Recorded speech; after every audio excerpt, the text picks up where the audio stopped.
Sadhanashri plotting and construction Buldhana शहरात plots, layout, घर, row house, flat आणि कॉम्प्लेक्स विक्रीसाठी उपलब्ध आहेत. बुकिंग सुरू आहेत.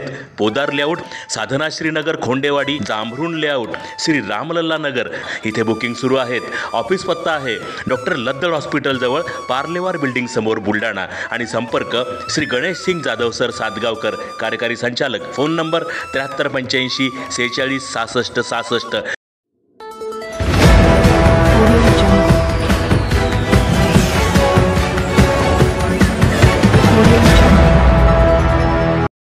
राष्ट्रध्वज अवमान प्रकरणी पोलिसात गुन्हा दाखल. बुलढाणा येथील उपवन अधिकारी कार्यालयातील घटना.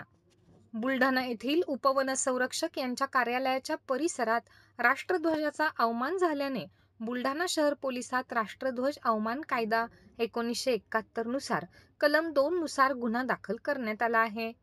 आझाद हिंद संघटनेचे संस्थापक ॲडव्होकेट सतीश रोठे यांच्या तक्रारीवरून गुन्हा दाखल करून पोलिसांनी तपास सुरू केलाय.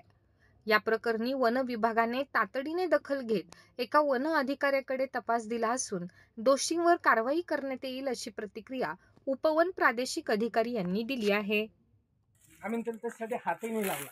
म्हटलं पूर्ण होऊ द्या पहिले फक्त, मग नंतर हात लाव. आता 1 2 3 4 ध्वज आहे आणि हे जवळपास 1 वर्षापासून या ठिकाणी असल्याचे आमची अंदाज आहे याच्या परिस्थितीवरून. मग 1 वर्षात हे झोपले का, यांचं लक्ष का गेलं नाही. आमची इच्छा आहे की यांच्या सगळ्यावर देशद्रोहाचा गुन्हा दाखल झाला पाहिजे. राणीबाग उद्यान येथे ॲडव्होकेट सतीशचंद्र रोठे साहेब यांना तिरंगा झेंडे 4 भाषामध्ये लावलेले आणि गुंडाळून ठेवलेले एका ठिकाणी आढळून आले होते. सदरची बाब त्यांनी वन विभागाच्या निदर्शनास आणून दिली. त्यानंतर वन विभाग सदरचे झेंडे येथे कोणी कधी कशासाठी आणून ठेवले या बाबतीचा तपास घेत आहे. आज रोजी यातील फिर्यादी सतीशचंद्र रोठे हे पोलीस स्टेशनला आले आणि त्यांनी सांगितले की वनविभागाची जमीन जी आहे तिथे सदर याच्यावर राष्ट्रीय ध्वज तिरंगा आपला अस्ताव्यस्त पडलेला आहे असे त्यांनी फिर्याद दिली. त्यावरून आमच्या येथील सपोनी प्रताप बोस हे सदर ठिकाणी गेले व सदर जे तिरंगा राष्ट्रीय ध्वज जे पडलेले होते ते आणून पोलीस स्टेशनला जमा केलेले आहे आणि सदर यांच्या फिर्यादीवरून गुन्हा दाखल झालेला आहे.